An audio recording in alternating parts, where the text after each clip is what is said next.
So imagine a fortress, right? You've got these high walls, a moat, armed guards everywhere. Mm-hmm. But here's the problem. The guards are asleep.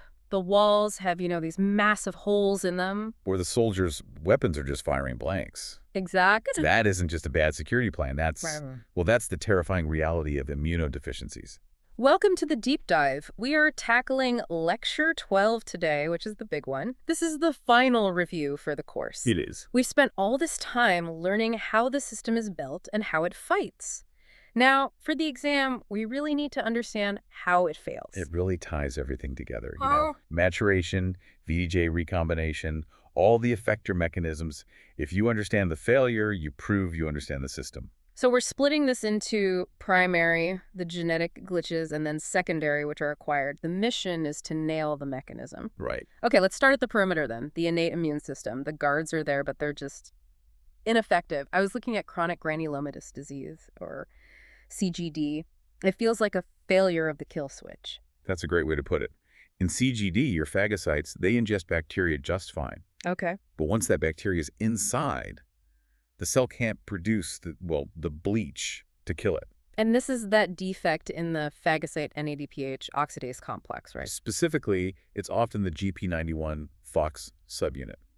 Without that, you can't make reactive oxygen species. It's like swallowing a grenade that never goes off. So the body just panics and walls off the infection. It forms these clumps of cells called granulomas. And for the test, that means you're a sitting duck for catalyst-positive bugs, like Staphylococcus or Aspergillus. Precisely. Now let's contrast that with leukocyte adhesion deficiency, or LAD. In CGD, the soldiers have dud weapons. In LAD, The soldiers can't even get to the battlefield, the broken commute. it's a defect in the adhesion molecules. Usually the beta-2 integrin chain in LAD1, the white blood cells are just stuck in the bloodstream. Which leads to that really weird lab result where you have a huge infection, a sky-high white count in the blood. But absolutely no pus at the wound site. Because the neutrophils never arrive. It's a dead giveaway. Then you have Chediakagashi, which is just a logistics nightmare inside the cell. A mutation in the LYST gene means vesicles can't fuse. So you get these giant useless lysosomes. Yeah, and it's systemic. You see albinism because pigment vesicles can't move, nerve defects, the works. Okay, let's move deeper into the fortress, to the adaptive immune system. This really connects back to our learning goals about lymphocyte maturation. And this is where things get really severe. We're talking about SCID severe combined immunodeficiency. The bubble boy disease. Right. And the defining feature is the absolute lack of functional T cells. The most common form is X-linked SCID. I want to drill down on the mechanism, on the common gamma chain. Why does one chain crash the whole system? Because that chain is like a master key. It's a shared part of the receptors for IL-2, IL-4, and this is the crucial one, IL-7. And IL-7 is the fuel for T-cell maturation. Exactly. So if you break that receptor, you get 0 T cells and 0 NK cells. You might still have B cells, but without T-cell helpers. They're just sitting there, useless. Completely dysfunctional. It's wild that there are so many ways to get to SCID. You have that, or you can have a building block issue, like with RAG mutations. Yes. Remember VDJ recombination. RG1 and RG2 are the enzymes that do the cutting and pasting.